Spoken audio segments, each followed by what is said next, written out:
bonsoir à tous. Aujourd'hui, pour le VR Monday, on a comme invité Marius Declercq, qui est le Bonjour. CEO de eHealth Valley. Alors, on a vu jusqu'à présent les différentes solutions de réalité virtuelle augmentée et immersive pendant ce premier mois. On a eu différents intervenants et puis aujourd'hui, c'est un peu différent. Marius va expliquer en quoi eHealth Valley est différent de l'outil de réalité virtuelle à part entière. Donc, Marius, est-ce que tu peux nous expliquer ce que vous faites chez eHealth? Absolument. Donc, eHealth Valley, en fait, c'est une toute nouvelle initiative.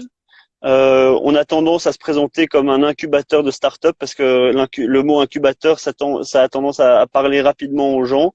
En réalité, il y a toute une série d'éléments qui sont en dessous et dont on peut rentrer en plus de détails plus tard. Euh, mais en quelques mots, eHealth Valley, en fait, c'est un écosystème de partenaires autour de l'innovation dans la santé. Donc, on compte parmi nos partenaires des hôpitaux, des mutuelles, etc., etc., mais aussi parfois des personnes privées avec une influence dans la santé ou dans le monde digital, qu'on essaye en fait de ramener autour d'une table pour tous réfléchir ensemble et travailler ensemble à l'innovation dans la santé, l'innovation digitale dans la santé. Qu'est-ce qu'on entend par justement innovation digitale? Alors, déjà, premièrement, tout le monde a sa propre définition et pour moi, personnellement, il n'y a pas de problème à avoir différentes définitions, mais en effet, c'est important de clarifier. Donc, nos slides sont en général en anglais, donc on parle de digital health, à l'inverse de l'innovation medtech, de l'innovation pharmaceutique, donc digital pharmacy, etc., etc. Euh, En quoi est-ce que c'est différent? En fait, quand on parle du medtech ou de la pharmacie digitale, très souvent, on va parler d'une innovation qui provient du corps médical et avec une dimension d'IP, donc de propriété intellectuelle vachement importante, voire fondamentale. Euh, Là où digital health, encore une fois, chacun a sa définition, mais nous, on comprend ça comme de l'innovation plus light, avec pas forcément de la propriété intellectuelle, en tout cas certainement pas au départ, euh, et qui peut bien évidemment provenir du corps médical, mais qui peut également provenir du corps paramédical, d'associations de patients, etc., etc. Et donc, pour te donner un exemple très concret, quand on parle de la cardiologie, par exemple, pacemaker, ça c'est du medtech. De plus en plus, maintenant, on voit des applications digitales qui sont utilisées aussi dans un domaine pharmaceutique et qui ont besoin euh, de tout un de toute une série de preuves scientifiques cliniques pour être validées. Là, en fait, on parle de pharmacie digitale, alors qu'il existe aussi des outils, encore une fois, typiquement plus bêtes, mais qui sont tout à fait pertinents dans un écosystème de cardiologie et qui partent en fait d'un point digital. Oui. Comment est-ce que vous allez les accompagner chez eHealth? Alors, quand on parle d'accompagnement, en fait, nous, on scinde ça en deux grandes catégories. On a un accompagnement, ce qu'on appelle venture building. Donc, c'est vraiment en fait créer des startups de rien, d'une idée, d'un concept, d'une niche qui a été identifiée.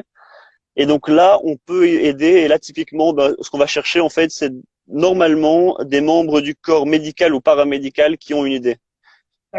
Et en fait, on va les aider à réaliser cette idée, soit avec eux qui jouent un rôle important dans le comment dire dans la démarche entrepreneuriale, c'est-à-dire qu'ils participent vraiment dans l'équipe entrepreneuriale. Mais en fait, on voit que très souvent, les membres du corps, encore une fois, médical et paramédical, n'ont pas une ambition ou une envie entrepreneuriale. Et là, ce qu'on leur propose, en fait, c'est on est une plateforme à laquelle ils peuvent outsourcer, ils peuvent externaliser l'idée, et nous, on se charge du reste, avec eux, bien sûr, qui gardent un rôle dans l'actionnariat et dans l'advisory board au minimum de la startup. Donc ça, c'est ce qu'on appelle le venture building from scratch. D'autre part, et donc on fait ça avec des personnes privées, des personnes physiques, mais aussi avec des personnes morales, c'est-à-dire avec des entreprises. Donc on a comme partenaire Partenamut via son fonds d'investissement Care Evolution. Et donc on réfléchit avec eux, on les aide à réfléchir à des idées, à lancer ces idées. L'autre track, donc c'est la deuxième catégorie, c'est ce qu'on appelle de l'accélération ou de l'incubation. Et là, en fait, on parle de projets existants, des startups existantes, euh, qui se cherchent très souvent encore d'une manière ou d'une autre. Et là, en fait, ce qu'on propose à ces startups-là, c'est de les aider sur des catégories clairement définies au préalable. Je donne deux exemples qu'on voit très souvent. C'est une startup qui a un produit qui semble déjà correspondre aux besoins de marché, etc., qui a déjà fait sa première levée de fonds, mais qui a du mal dans son go-to-market. Par exemple, et ça on voit très souvent, c'est une startup qui vend ses solutions à des hôpitaux et qui n'arrive pas à percer parce que à cause de la complexité du monde hospitalier. Ben là, on peut les aider. On peut les aider au travers de mise en relation avec des hôpitaux, mais aussi, et peut-être plus important encore, on les met vraiment pendant des heures avec des experts du monde hospitalier. Autre exemple, parfois il y a une startup qui a déjà son go-to-market qui est défini, etc., mais qui cherche à lever des fonds. Et Ok. là, encore une fois, ben nous, en fait, on sort nous-mêmes d'un écosystème entrepreneurial avec des fonds d'investissement et tout. Et donc là, ben, ce qu'on fait concrètement, c'est on aide à structurer la levée de fonds. Donc, combien est-ce qu'ils doivent lever, quels documents doivent être préparés, quel pitch est-ce qu'on amène aux investisseurs. Et évidemment, on aide avec une introduction aux investisseurs. Vous avez un modèle particulier? Quand je t'entends, ça a l'air bien structuré, le pathway chez vous a l'air bien déterminé. On, essa- on l'espère et on essaye, on fait de notre mieux. Vous avez inspiré de modèles existants? Évidemment, absolument. Là, on a et oui, mais on a essayé de trouver les meilleurs éléments de différents mondes. Donc, on trouve par exemple des venture builders existants, par exemple la Startup Factory à Bruxelles, qui est plus un venture builder généraliste. Donc là, on essaie de s'inspirer un peu des best practices de ce côté-là. Et mais il existe évidemment aussi beaucoup d'incubateurs, plus probablement d'incubateurs. Je pense notamment à MK Start ou Blue Health Innovation Center ou des trucs comme ça, des structures comme ça qui existent et qui soutiennent déjà des startups existantes. D'accord. Donc, si elles les soutiennent déjà, en quoi vous êtes une valeur ajoutée pour justement cette intersection? Ouais.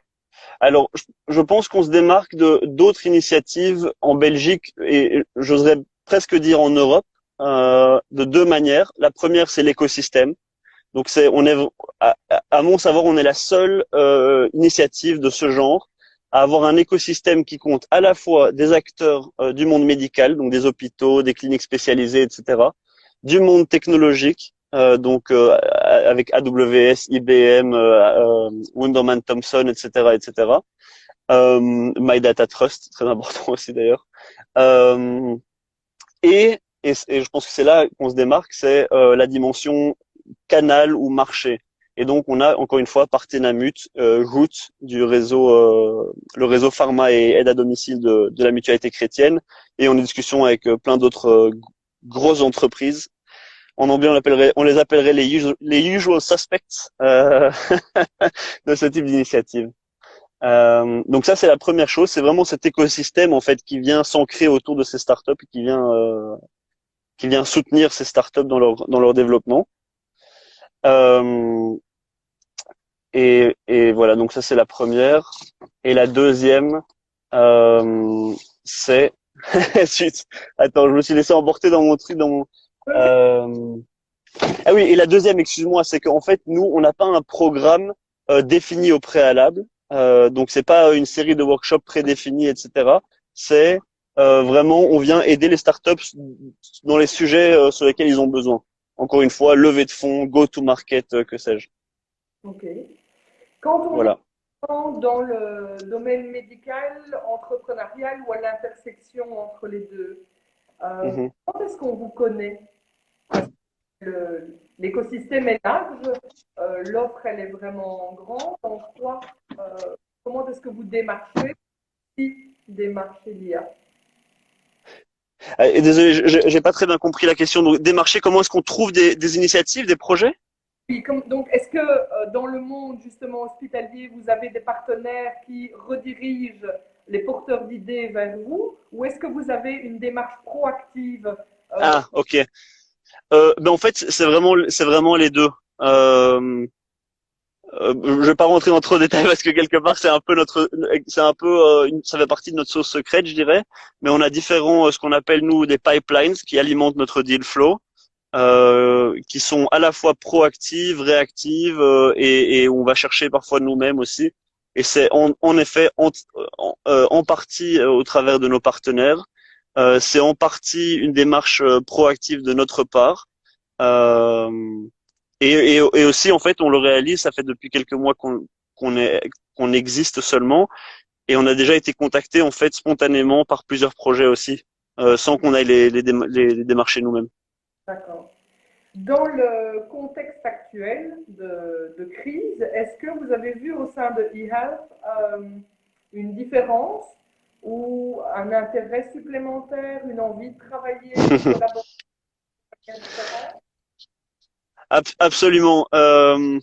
Ça a été très intéressant pour nous parce qu'en fait, ça nous a à la fois ralenti parce qu'on était censé se lancer en avril, finalement on s'est lancé en septembre là. Mais par contre, je suis persuadé que ça nous a accéléré de 2 ans facilement.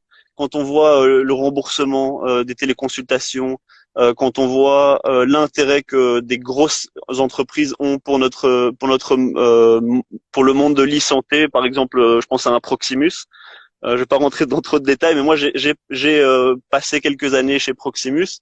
Donc quand j'ai commencé chez Yeld Valley, c'était assez facile pour moi, je dirais, de les contacter et de leur proposer de rejoindre l'écosystème Yeld Valley. Et au départ, ça n'a pas du tout marché. Et puis quelques mois plus tard, c'est eux-mêmes qui ont redéfini leur stratégie, comment dire, qui ont fixé comme un axe stratégique l'e-santé. Euh, donc oui, je pense que vraiment la crise du Covid facilitera certainement notre travail, mais le travail de tous les entrepreneurs et tous les visionnaires, je dirais, dans la santé qui attendent depuis des années que les choses bougent un tout petit peu. Oui. Est-ce que vous avez un besoin particulier, justement, on pourrait profiter des VR Monday pour passer un message ou pour une demande particulière? Euh, je dirais que il y a plusieurs choses dont on a besoin. Les deux principales à ce stade-ci sont d'une part du côté des entrepreneurs, soit des gens qui ont une envie entrepreneuriale, un goût entrepreneurial et qui seraient intéressés de rejoindre un des projets qu'on définirait from scratch, hein. Il nous faudra des gens avec une expertise médicale, une expertise business, etc. Donc ça, ils peuvent certainement nous contacter. Et des entrepreneurs avec des projets existants qui cherchent de l'aide parce que bon, finalement, on est là pour ça. Et c'est sur ça que tourne notre propre modèle économique. Euh, et à côté de ça aussi, ben, j'en profite si jamais il y a des gérants d'hôpitaux ou de structures qui seraient intéressés de participer à ce type d'initiative. Ça, je dirais qu'on est très très intéressé aussi. Encore une fois, idéalement autour des axes médicaux, technologiques et accès au marché. Bien. Comment font ces personnes pour vous contacter? Ben donc mon prénom Marius Marius arrobase e-healthvalley.com ou bien sur notre site web même chose. Donc c'est le e et puis il y a un petit tiret healthvalley.com à chaque fois. Je pense que ça c'est la meilleure manière. Ou en contactant l'incroyable Karine qui a mes coordonnées aussi. Un peu de promo dans l'autre sens. Ben voilà, exactement, j'en profite.